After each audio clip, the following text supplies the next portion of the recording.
Bientôt, les consommateurs maliens mieux protégés. Un projet de loi est soumis à validation. Il a pour objet d'assurer l'information correcte du consommateur sur les biens et services qu'il utilise.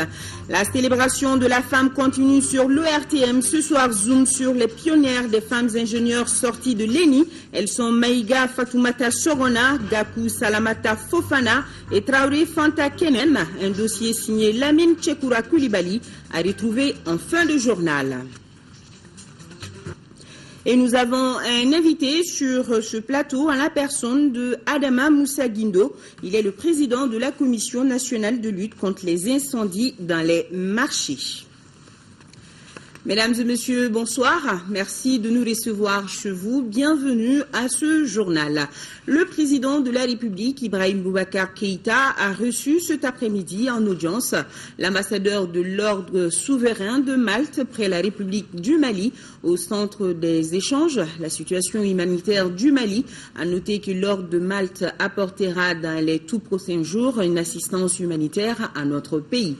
Pour plus de détails, écoutons le vicomte Guy de Richemont. Il est interrogé par Mohamed Diarra. C'était d'abord d'apporter notre soutien au président de la République après les événements que l'on connaît, lui assurer de notre soutien et lui dire que sur le plan humanitaire, nous ferions tout ce qui est en notre pouvoir pour aider les populations qui étaient dans le besoin aujourd'hui. Nous le faisons d'ailleurs d'ores et déjà, puisque notre action transport sanitaire est opérationnelle au Burkina Faso et se trouve dans les camps des réfugiés maliens où nous apportons nourriture, nous apportons médicaments et nous faisons le transport humanitaire entre leurs camps et les hôpitaux pour pouvoir les soigner. Nous, sur lequel on travaille le plus, c'est apporter de l'aide et soulagement avec eux. Nous avons apporté aussi au Mali certaines aides, notamment c'était l'année dernière en cours d'année à Diabali, où on a apporté des vivres, des médicaments, des couvertures pour cette population qui avait été complètement dévastée.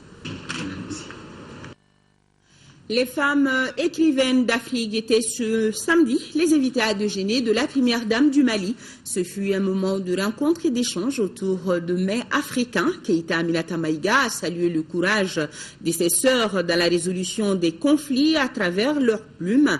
Les écrivaines ont par ailleurs reçu la visite du président de la République dont elles ont demandé le soutien pour la promotion des œuvres littéraires. On retrouve Mohamed Diarra.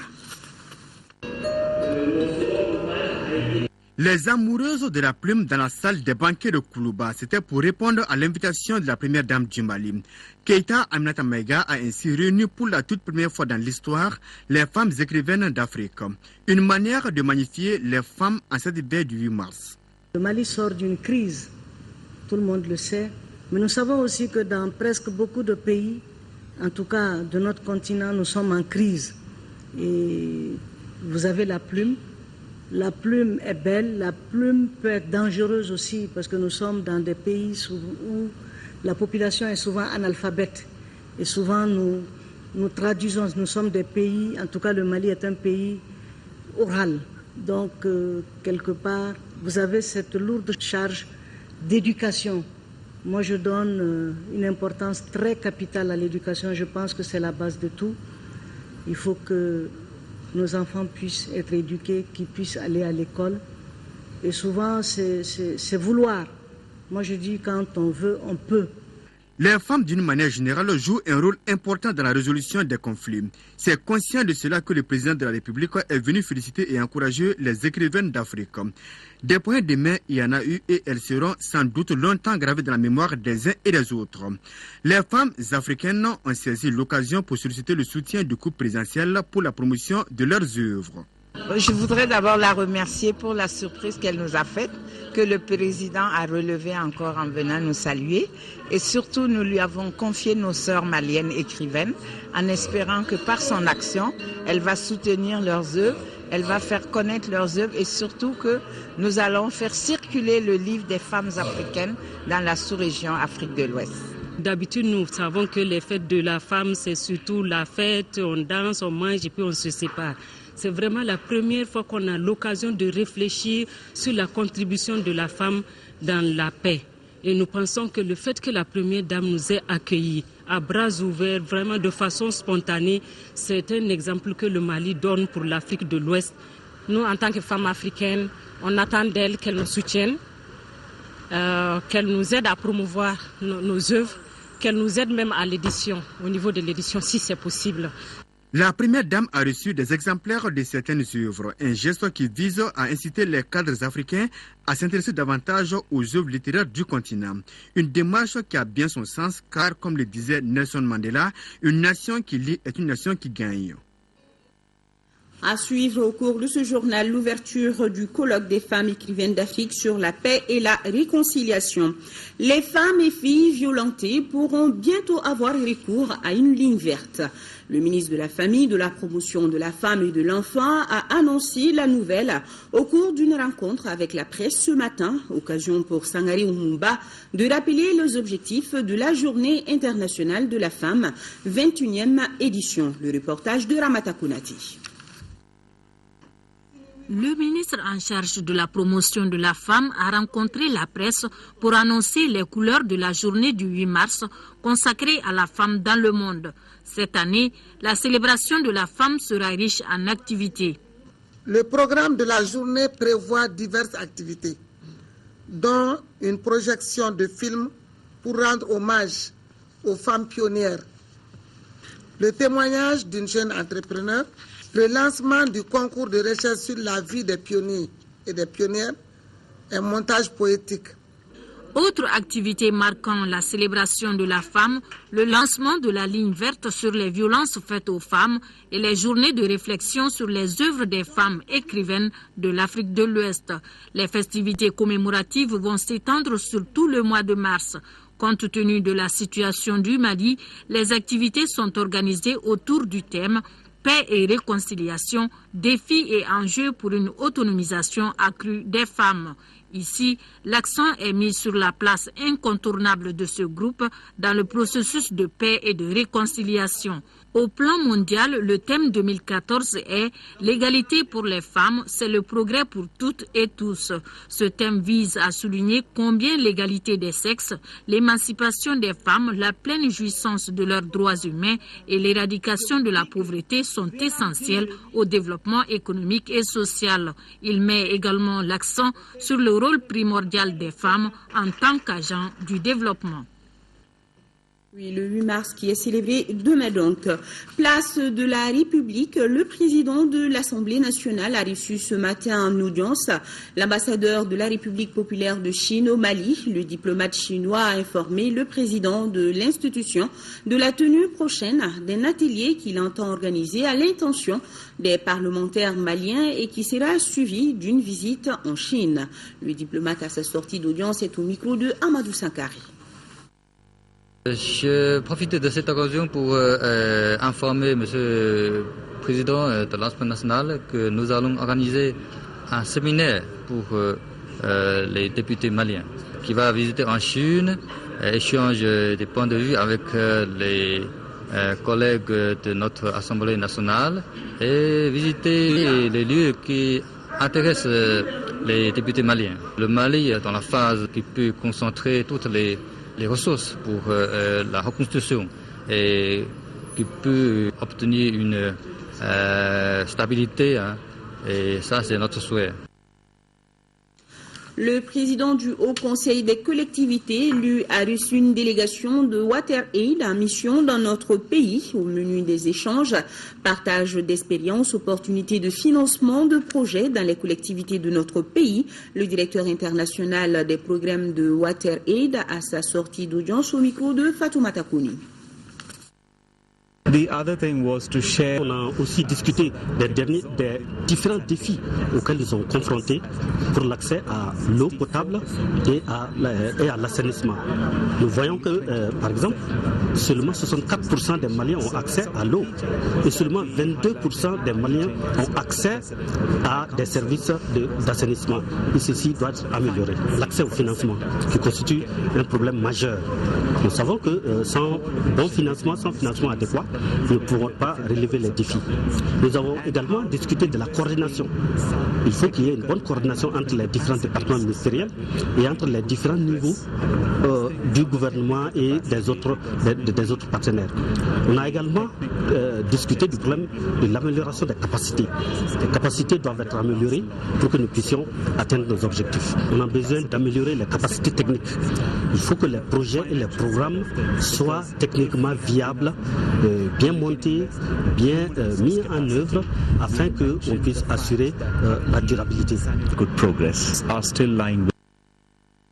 Avec la délégation de WaterAid, avec ses partenaires du secteur de l'eau et de l'assainissement, ils se sont penchés sur le thème « L'eau et l'assainissement au Mali, de la crise à la couverture pour tous ». Les participants réfléchissent sur les voies et moyens permettant à une grande partie de nos populations d'accéder à l'eau potable en période de crise. Rachel Tessouki. L'accès à l'eau potable est un droit naturel pour tout individu. La pénurie de cet élément précieux entraîne de graves conséquences dans les domaines de la santé, de l'éducation et de l'économie du pays. C'est pour cette raison que WaterAid s'est fixé comme objectif d'atteindre un taux de 82% d'accès à l'eau potable d'ici 2015. Nous intervenons déjà au nord à travers bien sûr des réhabilitations des points d'eau, mais aussi la réhabilitation d'infrastructures d'assainissement dans les milieux scolaires, dans les centres de santé, mais aussi dans les marchés. Nous avons fait des études pour identifier la vulnérabilité dans certaines communes, la vulnérabilité aux risques, que ce soit des risques d'inondation ou de sécheresse. Malgré la crise qui a secoué notre pays, WaterAid a toujours été présente aux côtés des populations pour que l'accès à l'eau potable et à l'assainissement ne soit pas un luxe pour elles. Nous avons travaillé avec la Société malienne du patrimoine de l'eau potable pour l'extension du réseau dans les zones périphériques, parce que suite à la crise, bien sûr, il y a eu beaucoup de personnes déplacées et ça a augmenté la pression sur les ressources en eau au niveau de Bamako en l'occurrence. Donc dans les quartiers périphériques, nous avons travaillé à faire des branchements sociaux. WaterAid intervient dans 5 régions, à savoir Koulikoro, Ségou, Mopti et Gao, plus le district de Bamako. Sa mission est de transformer des vies en améliorant l'accès à l'eau potable et l'hygiène dans les communautés les plus pauvres du monde. Bientôt, une nouvelle loi qui va mieux protéger les consommateurs maliens. Le projet de cette loi sera soumis à un atelier de validation avant sa transmission au secrétariat général du gouvernement. Le texte était au centre de la première réunion du Conseil national des prix au titre de 2014. Il a pour objet d'assurer l'information correcte du consommateur sur les biens et services qu'il acquiert ou utilise. Bourama Traoré, les détails. Première réunion du Conseil national des prix au titre de l'année 2014, des préoccupations réelles sur la table de discussion. En ligne de mire, la pénurie de gaz. Depuis quelques mois, les bouteilles de gaz deviennent de moins en moins visibles sur le marché. Principale raison, le non-paiement par le Trésor des factures des importateurs de gaz. À la date d'aujourd'hui, le montant est supérieur à 2 milliards pour des opérateurs qui sont obligés d'aller acheter au comptant chez le fournisseur, venir vendre le produit et attendre 7 mois, 8 mois pour se faire payer. Le cheminement est très difficile à soutenir. L'État consent de gros efforts pour faciliter l'accès des populations à ces produits. Illustration, sur chaque bouteille de gaz de 6 kg par exemple, la subvention de l'État s'élève à 3 000 francs CFA, sans quoi la même quantité de gaz devrait coûter aux consommateurs 6 500 francs CFA. Du côté du département du commerce, les dispositions pratiques sont en cours pour trouver une solution définitive à cette situation. De quoi rassurer les opérateurs gaziers. Je pense que le ministre nous a rassurés. Il nous a demandé de lui adresser un courrier par rapport aux montants de façon individuelle de toutes les sociétés, les montants qui sont au niveau du Trésor et puis les montants qui sont déjà au niveau de l'AMADER.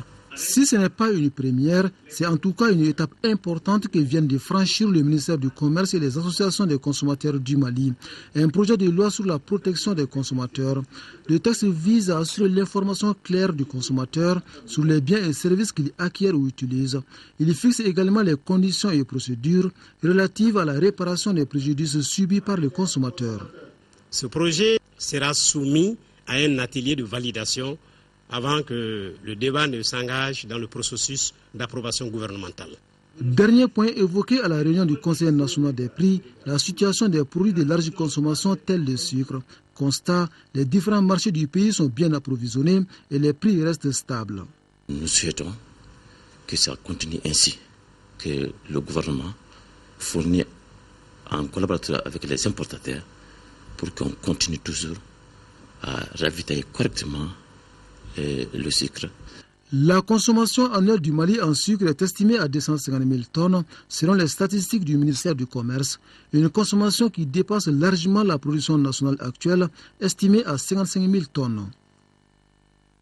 Le mercredi 5 mars au jeudi 6 mars, un incendie s'est produit au marché des Kola, communément appelé Worosougou. L'incendie a fait plusieurs dégâts matériels, mais aucune perte en vies humaines. Cet après-midi, la Commission nationale de lutte contre les incendies dans les marchés et une équipe de la Chambre de commerce et d'industrie du Mali se sont rendus sur le site. La délégation est venue mesurer l'ampleur des dégâts et transmettre la solidarité du gouvernement aux victimes du drame. Fatoumata Kone, compte rendu.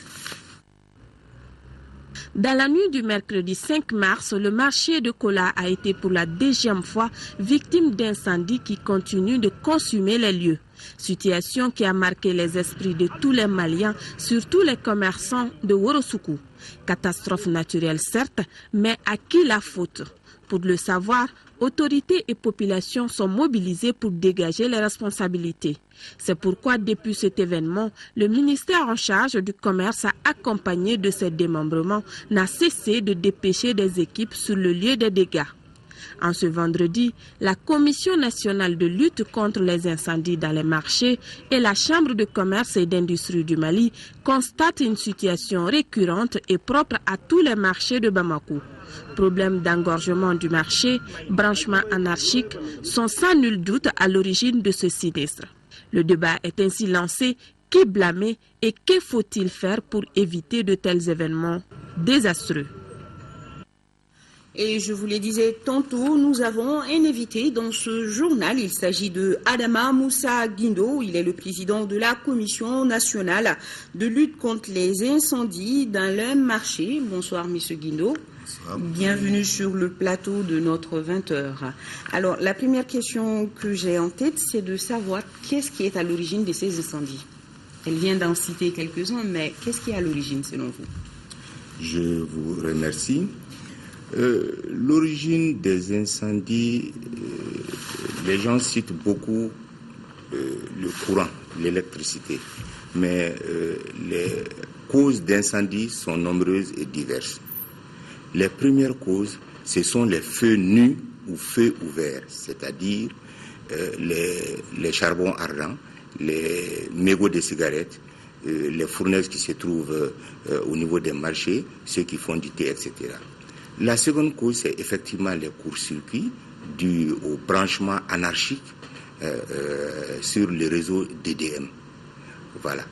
Ensuite, bon, il y a aussi des cas d'indiscipline liés, n'est-ce pas, à l'utilisation abusive, n'est-ce pas, de certains articles comme les pétards, par exemple. Alors, est-ce qu'on peut dire que c'est la raison principale de la création d'une commission?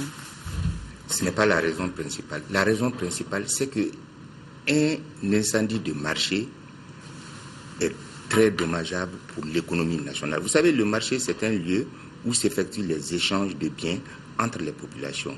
L'artisan, il y vend ses marchandises, le cultivateur, il y vend ses produits, l'éleveur, il y vend ses produits, les commerçants qui importent, ils vendent leurs produits. Donc c'est un lieu d'échange, c'est un lieu hautement économique. Donc quand il brûle, c'est des centaines de milliers de nos francs qui s'en vont. Donc un incendie n'est jamais bien pour une économie. C'est ça la raison principale qui a amené les plus hautes autorités à l'époque à penser à créer une commission nationale de lutte contre les incendies. Alors, comment sensibiliser les citoyens, par exemple, sur la question des branchements anarchiques, M. Guindo? Avant d'arriver à la sensibilisation, permettez-moi de vous dire que cette commission, elle est pluridisciplinaire et elle est multisectorielle. Elle est composée des représentants de l'État, des représentants du secteur privé. En ce qui concerne l'État, il y a le ministère chargé de l'administration territoriale qui assure la tutelle des marchés. Il y a le ministère chargé du commerce dont les mandats sont les commerçants. Il y a le ministère chargé de la protection civile, des sapeurs-pompiers. Il y a le ministère chargé de l'urbanisme, le ministère chargé de l'énergie, le ministère chargé de l'eau, le ministère chargé des domaines. Pour le secteur privé, il y a la chambre de commerce, il y a le CNPM, il y a les architectes, il y a les huissiers, il y a l'ACAVI, c'est une association d'installation électrique. Donc il y a, la commission est plurisectorielle. Maintenant, quant à votre question de savoir qu'est-ce qu'on a fait, n'est-ce pas? C'est ce que vous avez demandé. Oui. Bien. Comment sensibiliser les citoyens sur la question des branchements anarchiques? La sensibilisation est l'une des 11 mesures urgentes que nous avons envisagées à notre niveau.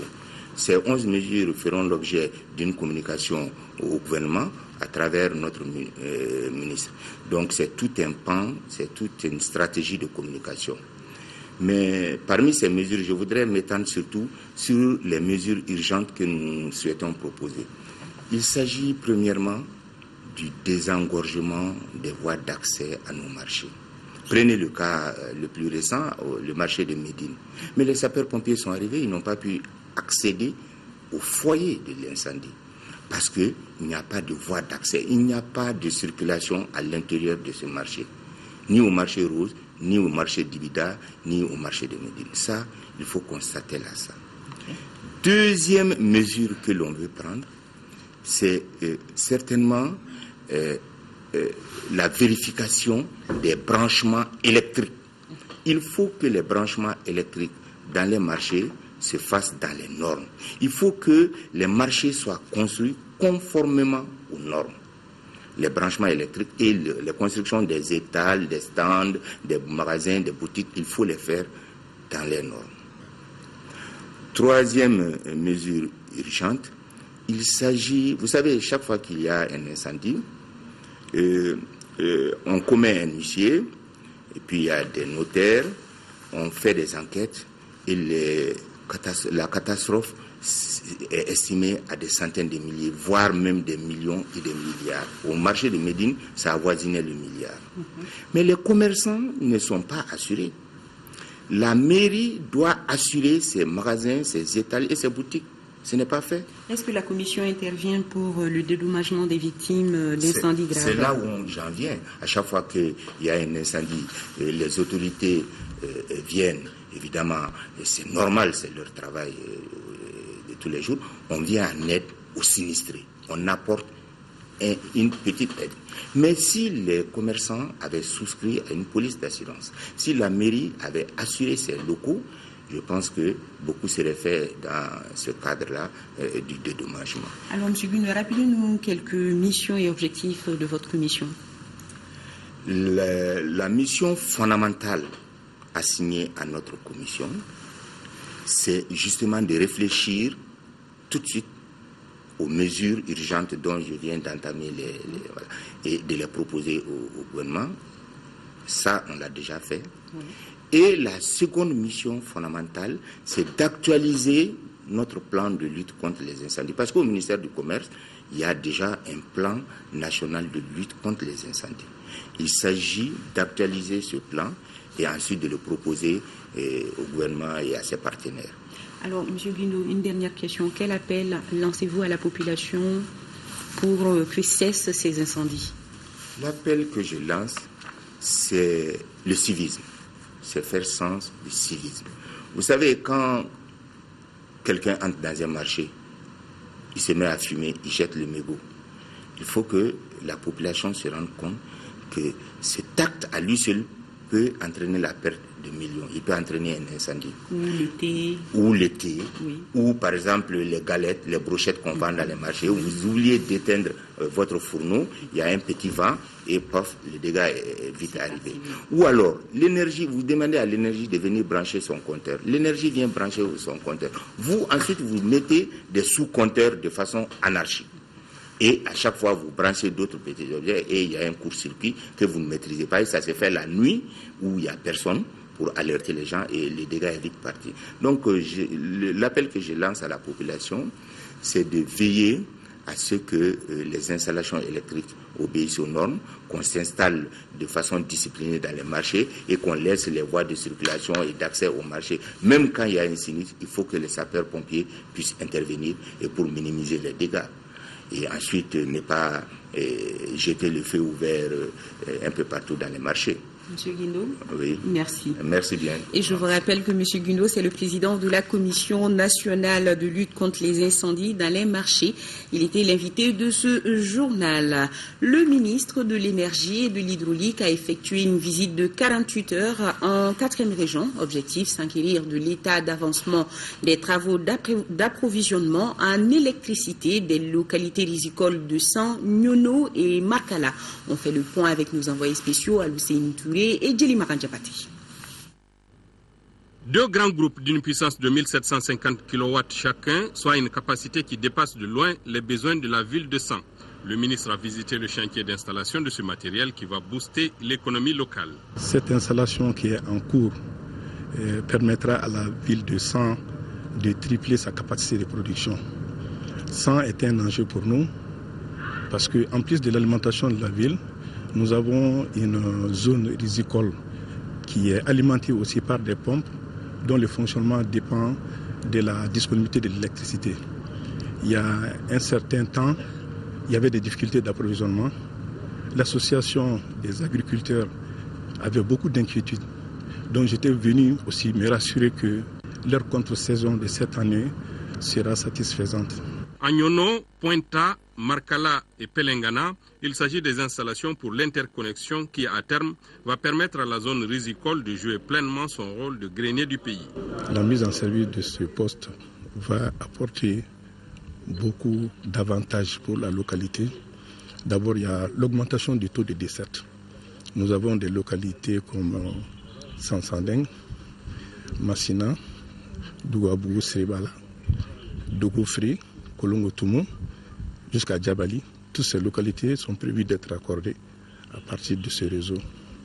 En plus de cela, ce poste permettra de réduire sensiblement le coût de production de l'énergie dans toute la zone. Ça incitera en plus de tout ça la venue des investisseurs privés. Les bénéficiaires mesurent toute l'importance de cet investissement. Je vois effectivement qu'à travers cette visite qu'il y a eu beaucoup d'investissements qui tendent vraiment à nous faire oublier tous les grands problèmes qu'on avait eus dans le temps, dans les problèmes de l'électricité, surtout en période sèche. C'est vrai, ce n'est pas facile, c'est des grands investissements, mais on voit vraiment que le pays est en train de mettre de gros efforts en réalité dans ce domaine. De passage, le ministre a rendu visite au service local de l'hydraulique et à l'association des maraîchers de San. Et nous venons de recevoir ce courrier de la présidence de la République, message du président de la République adressé aux femmes du Mali à l'occasion du 8 mars 2014. La communauté internationale célèbre ce 8 mars 2014 la 20e édition de la Journée internationale de la femme dont le thème cette année est paix et réconciliation, défis et enjeux pour une autonomisation accrue des femmes. En cette heureuse occasion, je voudrais magnifier le combat héroïque des pionnières qui, aux côtés des pères de l'indépendance, se sont battus avec opiniâtreté pour la reconnaissance des droits élémentaires de la personne humaine. Par la même occasion, il me plaît de rendre un chaleureux et vibrant hommage aux Maliennes des campagnes et des villes pour leur contribution inestimable à l'effort du développement de notre pays. Au moment où notre pays émerge de la nuit noire de l'obscurantisme par la grâce de Dieu, de nos amis et de notre volonté inébranlable à défendre notre souveraineté, comment ne pas dire notre admiration face au combat de nos mœurs, sœurs, épouses et filles qui ont affronté parfois à main nue les hordes de barbares et de narcotrafiquants dont le seul dessein était de détruire notre pays. Comment ne pas saluer l'engagement et la mobilisation des millions de nos concitoyennes qui ont, dans une très large mesure, porté à bout de bras le processus électoral qui a consacré le retour définitif de notre pays au sein de la communauté internationale. Comment ne pas féliciter toutes celles qui ont conquis la représentation nationale au terme d'élections régulières et ne pas encourager les autres qui s'apprêtent à participer aux prochaines joutes dans cette phase post-conflit où nos efforts individuels et collectifs doivent tendre à reconstruire le tissu national mis à mal. Je veux vous dire toute ma fierté de vous compter à nos côtés pour l'aboutissement des vastes chantiers que nous avons entamés. Enfin, je voudrais joindre ma voix à celles déjà très nombreuses au Mali, en Afrique et à travers le monde pour féliciter notre sœur, Madame Fadimata Touré, qui a reçu cette semaine même des mains de Madame Michelle Obama, première dame des États-Unis d'Amérique, le prix international des femmes de courage 2014. Bonne fête du 8 mars aux femmes du Mali, d'Afrique et du monde, signé le président de la République, Ibrahim Boubacar Keïta. En 4e région, les travaux de la 4e rencontre entre l'association professionnelle des banques et établissements financiers du Mali et presse privée ont débuté ce matin à Ségou. Rôle et place des banques et établissements financiers dans la relance de l'économie malienne est un des thèmes de cette rencontre, nous dit Dougoufana Traoré. Deux thèmes sont au centre de cette 4e rencontre de l'APBF. Entendez-là, l'association professionnelle des banques et établissements financiers du Mali avec la presse privée. Le premier thème, rôle et place des banques et établissements financiers dans la relance de l'économie. Et le deuxième thème, quelle presse pour accompagner la relance de l'économie malienne.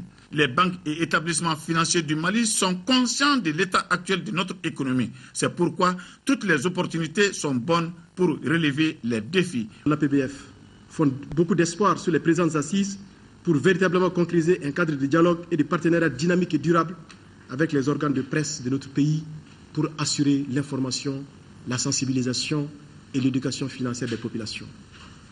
La relance économique du Mali post-crise de 2012 s'inscrit parfaitement dans les préoccupations de la profession bancaire. L'accès du plus grand nombre d'entreprises, et notamment des petites et moyennes entreprises et des petites et moyennes industries aux services bancaires et financiers, est un objectif réaliste et réalisable vers lequel nous devrons tendre. La presse. Oui, la presse sera aux côtés des banques et établissements financiers pour les accompagner dans l'atteinte de la relance de notre économie.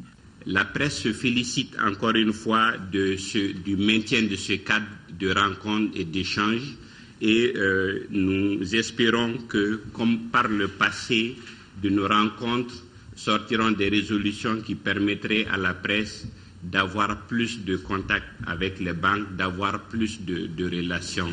D'entrée de jeu, la capitale des Balazans s'est réjouie de la tenue de cette rencontre chez elle, car l'économie ségovienne a fortement été secouée lors de la crise de 2012 et 2013. Le secteur de la banque comme celui de la presse constituent dans cette lutte pour la relance économique des acteurs incontournables. C'est pourquoi je souhaite que de vos échanges puissent sortir des résolutions très fortes et à même de profiter à tous les acteurs de la vie socio-économique de notre pays. Cette 4e rencontre de l'APBF, qui regroupe une centaine de participants, dure 2 jours. Le ministre délégué chargé de la promotion de l'investissement et de l'initiative privée en séjour à Sikasso a rencontré les opérateurs économiques et visité certaines unités de transformation des produits locaux. Idrissa Goulou Sissoko était de la tournée. Le ministre délégué chargé de la promotion de l'investissement et de l'initiative privée a voulu échanger avec les opérateurs économiques de la région de Sikasso sur leurs préoccupations, coûts élevés des impôts et taxes. Certification des produits, problèmes d'emballage ont été les problèmes évoqués. Le ministre a quant à lui invité les opérateurs économiques à aller vers l'industrialisation, créateur de richesses. C'est un constat d'une part de satisfaction de voir qu'on a du potentiel, un grand potentiel au Mali, d'une part. D'autre part aussi, je dirais un petit chagrin de voir que le potentiel n'est pas, on ne bénéficie pas beaucoup du potentiel. On peut savoir qu'aujourd'hui, le potentiel que nous avons, il faut qu'on aille au-delà. Il faut qu'on aille vraiment dans cette industrialisation-là. Et je pense que les compétences ne manquent pas. Nous avons tout ce qu'il faut pour réussir. Il n'y a aucune raison pour ne pas réussir. À l'usine de thé Farako, le ministre a été informé des difficultés que traverse cette unité et le redémarrage de l'unité demande un fonds de 100 millions de francs CFA. Les responsables de la société de production de semences améliorées Soprosa s'attellent à la production de semences de maïs hybride. Ensuite, l'unité de transformation de la noix d'acajou, l'entreprise de séchage de fruits et légumes et l'huilerie cotonnière de Sikasso ont accueilli le ministre. La politique gouvernementale tend vers une économie émergente. Et on veut aller vers le Mali émergent. On ne peut pas dire si c'est possible, c'est pas possible. On n'est pas dans cet esprit-là. Le président de la République n'a pas été élu pour dire si c'est possible ou pas possible. Il a été élu pour atteindre certains des objectifs bien précis et atteindre et répondre aux attentes des Maliens. Donc il n'y a pas l'histoire de dire c'est possible. Il y a oui, on va le faire. On n'a pas le choix que d'aller vers un Mali émergent. Là est notre objectif et c'est notre engagement. Auparavant, le ministre s'était rendu dans le vestibule pour échanger avec les notabilités de Sikasso. Retour à Bamako, visite de courtoisie à l'hôpital du Mali du ministre de l'Environnement et de l'Assainissement, Ousmane Agrissa, à un agent des eaux et forêts. L'agent a été victime d'une agression de la part des bergers à Djankon, un village dans le cercle de Bafoulabé. Lamine Keïta a suivi la visite. L'agression de Hadi Diarra a eu lieu le dimanche 2 mars 2014 à Djankon, un village du cercle de Bafoulabé. L'agent a reçu plusieurs coups de machette à la poitrine et au bras gauche, le blessant grièvement. Il a voulu empêcher les bergers de couper des arbres de façon abusive. Le ministre de l'Environnement et de l'Assainissement s'est rendu ce matin à son chevet pour lui exprimer le soutien du département tout en dénonçant une agression de trop. La situation aujourd'hui devient insupportable. On ne peut plus continuer à assister à des agents tués, blessés, tailladés par des braconniers, des malfaiteurs, pour la simple raison qu'ils veulent faire leur mission de préservation de nos ressources naturelles. C'est ça leur mission, c'est un sacerdoce pour nous. Et si ça doit leur coûter la vie, pour diverses raisons, dont la première, à mon sens, est le sous-équipement du personnel des eaux et forêts. C'est une question essentielle pour notre département. Et ce n'est pas le premier cas, ce n'est pas le deuxième. Quant au secrétaire général du syndicat national de la production, il exprime son indignation et souhaite que des mesures soient prises.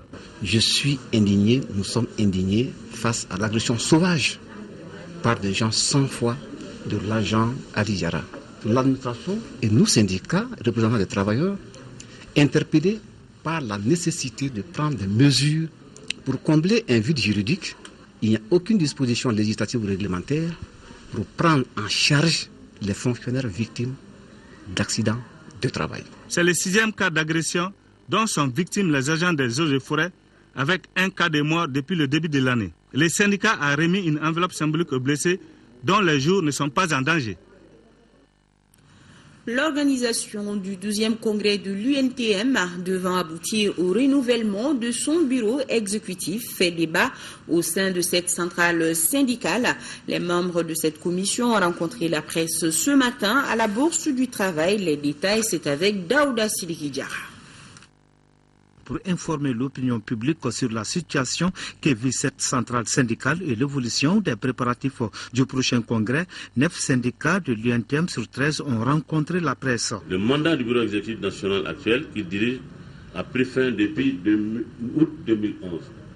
Ainsi, l'ensemble des membres de l'Union nationale des travailleurs du Mali, dans un sursaut de patriotisme, ont accepté le sacrifice d'attendre un climat apaisé suite aux événements sociopolitiques de mars 2012, avant d'exiger la fin de l'illégalité du bureau actuel à travers l'organisation d'un congrès. C'est dans ce contexte que le Conseil central, instance statutaire supérieure au bureau exécutif et dirigeant les activités entre deux congrès, a pris comme résolution ferme, entre autres, l'organisation irrémédiable du 12e congrès à la date du 15 mars 2014. 20 jours après la résolution du Conseil central du 21 janvier dernier, la commission, selon Tidjani Diallo, a dû entamer ses travaux le 14 février 2014. C'est là après avoir vainement attendu un signal du bureau exécutif. L'Union nationale des travailleurs du Mali a pour objectif la défense des intérêts matériels et moraux de ses membres, le renforcement de la solidarité entre les travailleurs, la sauvegarde de la paix à tous les niveaux. Sur un tout autre plan, le département de la culture reste mobilisé pour la réhabilitation du patrimoine culturel endommagé lors de la crise. C'est dans ce cadre qu'il a lancé ce matin le projet d'inventaire du patrimoine culturel immatériel du Mali en vue de sa sauvegarde. La mise en œuvre de ce projet, cofinancé avec l'UNESCO, va durer 2 ans. Le reportage de Cheikh Oumar Sangari. La communauté internationale, à travers l'UNESCO, avait promis d'aider le Mali au moment où les narcotrafiquants se livraient à la destruction systématique de nos patrimoines culturels au nord du pays. La phase pratique de cet appui débute avec le lancement de ce projet d'inventaire du patrimoine culturel immatériel du Mali en vue de sa sauvegarde urgente.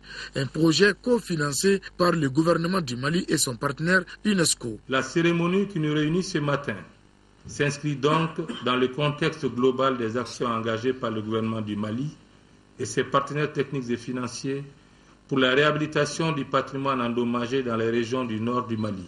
La mise en œuvre de ces projets vise certains objectifs, parmi lesquels la contribution à la sauvegarde du patrimoine immatériel, l'identification et la classification des éléments du patrimoine et le renforcement des capacités des parties prenantes sur le patrimoine immatériel. Ces projets résultent de l'attachement du Mali à ses biens culturels immatériels. C'est la première fois qu'un tel cas d'octroi d'une assistance internationale d'urgence est fait dans le monde entier.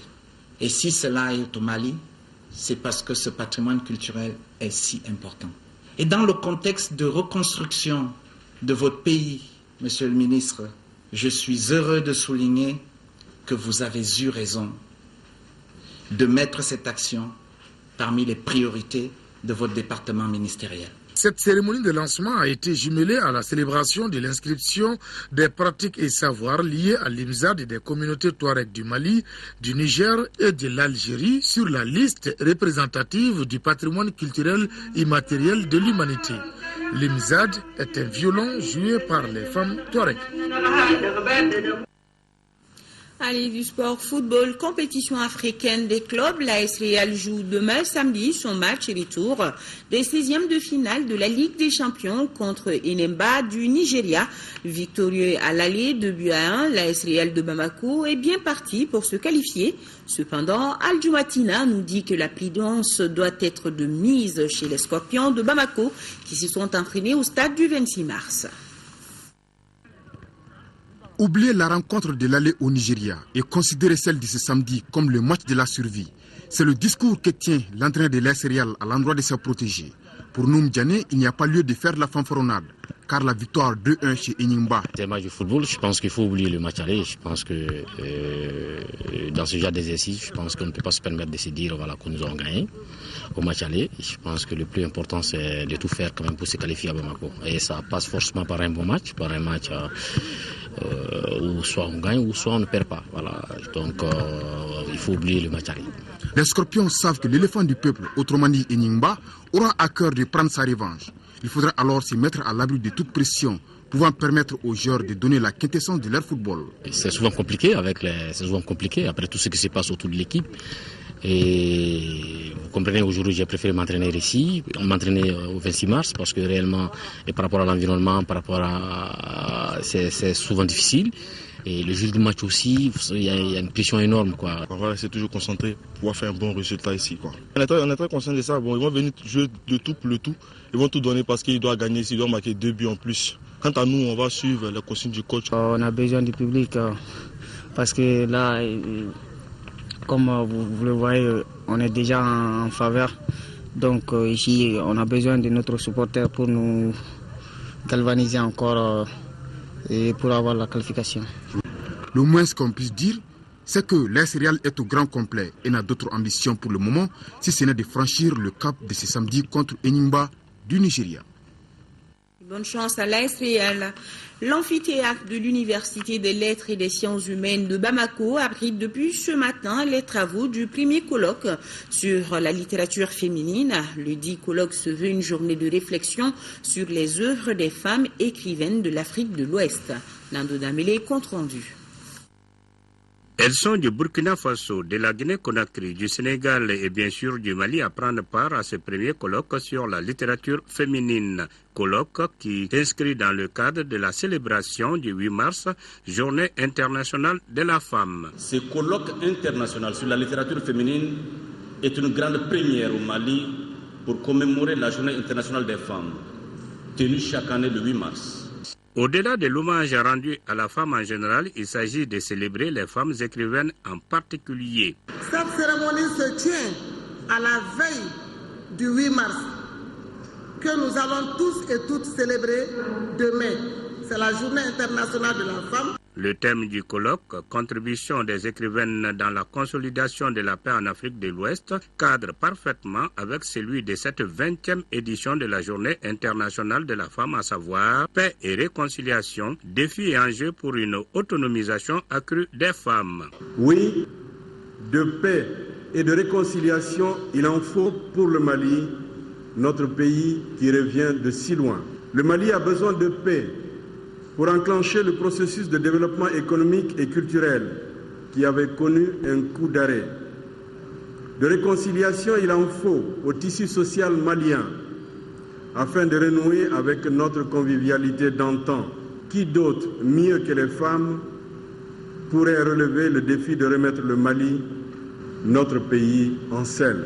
Les 2 jours de colloque seront marqués par des communications comme le Comité international des femmes écrivaines et les violences faites aux femmes pour une culture de la lecture en famille au Mali, rôle des femmes au Mali. Il est prévu également des expositions vente de livres produits par des femmes. Et avant d'ouvrir notre dossier du 8 mars, je vous relis ce message du président de la République adressé aux femmes du Mali à l'occasion donc du 8 mars 2014. La communauté internationale célèbre ce 8 mars 2014 la 20e édition de la Journée internationale de la femme, dont le thème cette année est paix et réconciliation, défis et enjeux pour une autonomisation accrue des femmes. En cette heureuse occasion, je voudrais magnifier le combat héroïque des pionnières qui, aux côtés des pères de l'indépendance, se sont battus avec opiniâtreté pour la reconnaissance des droits élémentaires de la personne humaine. Par la même occasion, il me plaît de rendre un chaleureux et vibrant hommage aux Maliennes des campagnes et des villes pour leur contribution inestimable à l'effort de développement de notre pays. Au moment où notre pays émerge de la nuit noire de l'obscurantisme par la grâce de Dieu, de nos amis et de notre volonté inébranlable à défendre notre souveraineté, comment ne pas dire notre admiration face au combat de nos mères, sœurs, épouses et filles qui ont affronté parfois à main nue les hordes de barbares et de narcotrafiquants dont le seul dessein était de détruire notre pays. Comment ne pas saluer l'engagement et la mobilisation des millions de nos concitoyennes qui ont, dans une très large mesure, porté à bout de bras le processus électoral qui a consacré le retour définitif de notre pays au sein de la communauté internationale. Comment ne pas féliciter toutes celles qui ont conquis la représentation nationale au terme d'élections régulières et ne pas encourager les autres qui s'apprêtent à participer aux prochaines joutes. Dans cette phase post-conflit où nos efforts individuels et collectifs doivent tendre à reconstruire le tissu national mis à mal, je veux vous dire toute ma fierté de vous compter à nos côtés pour l'aboutissement des vastes chantiers que nous avons entamés. Enfin, je voudrais joindre ma voix à celles déjà très nombreuses au Mali, en Afrique et à travers le monde pour féliciter notre sœur, Madame Fatoumata Touré, qui a reçu cette semaine même des mains de Madame Michelle Obama, première dame des États-Unis d'Amérique, le prix international des femmes de courage 2014. Bonne fête du 8 mars aux femmes du Mali, d'Afrique et du monde, signé le président de la République, Ibrahim Boubacar Keïta. À présent, notre dossier consacré donc au 8 mars, direction l'École nationale d'ingénieurs ENI. Avant la création de l'ENI en 1965, il y avait l'École des travaux publics, ETP. L'ETP a vu le jour en 1950 en remplacement de l'École technique supérieure de l'AOF créée en 1937. Voilà donc un établissement plus que cinquantenaire qui a subi plusieurs mutations. Paradoxalement, c'est seulement en 1977 que les femmes ont accédé à cette école. Leur promotion, la première des femmes ingénieurs sorties en 1981, comprend Mme Maïga Fatoumata Sorona, conseillère en environnement à l'OMS, Mme Gakou Salamata Fofana, ancienne ministre sous la Troisième République, et Mme Traoré Fanta Kenem, inspecteur au ministère de l'Énergie et de l'Hydraulique. Elles ont réalisé un succès éclatant après de brillantes études, des femmes modèles que nous présente Lamine Tchekoura Koulibaly.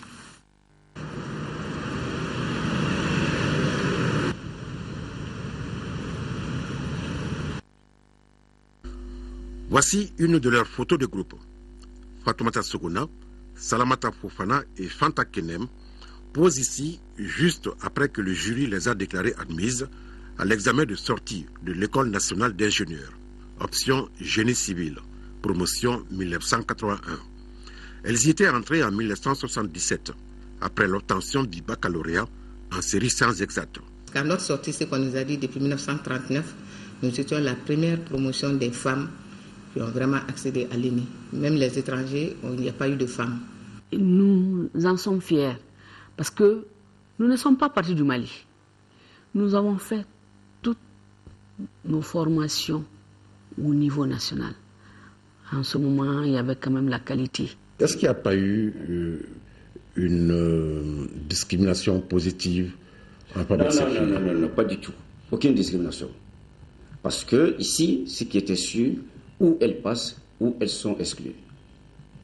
Après elles, d'ailleurs, leur promotion, il y a d'autres qui sont venus et qui ont été exclus de l'école.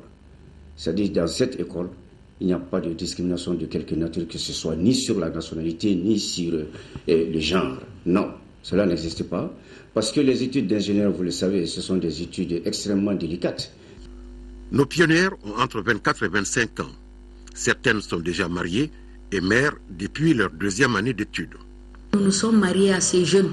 On n'a pas attendu la fin de nos études pour nous marier. Et donc la deuxième année, on a eu des enfants. Le rythme scolaire était très dur parce que tous les matins, il fallait être en classe à 7 heures, descendre à 13 heures. Et de 15 heures, souvent quand on avait des TP, c'était jusqu'à 19h, 19h30. Notre chance a été aussi qu'il y avait nos beaux-parents qui nous ont beaucoup assistés avec nos parents. Donc les enfants restaient un peu avec les parents. Et ça a été notre chance, quoi. Voir des femmes poursuivre leurs études supérieures à l'École nationale d'ingénieurs était perçu dans leur entourage comme un acte presque suicidaire. Beaucoup parmi leurs camarades étaient loin de partager leur enthousiasme et persuadés que leur audace serait tôt ou tard vouée à l'échec. Ce n'est pas une difficulté d'ordre pédagogique, mais d'ordre socioculturel. Parce que si on se laissait par la société, notre culture, chaque fois on te pose la question, pourquoi tu vas faire ce travail-là? Ce n'est pas un métier de femme, c'est uniquement pour les hommes. Voilà, tous ces travaux-là, ce n'est pas fait pour une femme. Et j'avoue que les difficultés rencontrées ont été des sources de motivation pour nous. Il y a beaucoup qui disaient « Ah bon, les filles sont à l'ENI ici, on va voir comment ça va se passer. » Et je peux dire que même dans les cours de topographie ou dans les cours de pratique sur le terrain, on était quand même les premiers. Bien que les gens se moquaient de nous, on était les premiers à vouloir aller sur le terrain. Et je me rappelle qu'il y a eu le chantier de l'ENA, l'ex-ENA actuel là. On était là lorsqu'on a voulu monter sur le toit pour pouvoir superviser les travaux. Ils nous disaient non, vous n'allez pas pouvoir monter à l'échelle. Et on a grimpé à l'échelle, on était tous en haut. Et l'ambiance était vraiment bonne sur le plan études et les garçons et tout. Bien qu'ils se moquaient de nous, on faisait avec beaucoup d'enthousiasme. Depuis 1981, l'ENI a formé 175 femmes ingénieurs. Cette année 2014, Elles sont 34 étudiantes en fin de cycle contre 349 hommes, soit 11%. Promotion, pas promotion, je pense qu'il revient aux femmes vraiment de mériter vraiment ce qu'on leur donne.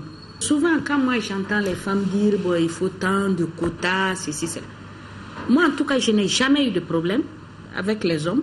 Il faut s'affirmer pour dire que bon, je peux prétendre à ça ou ça.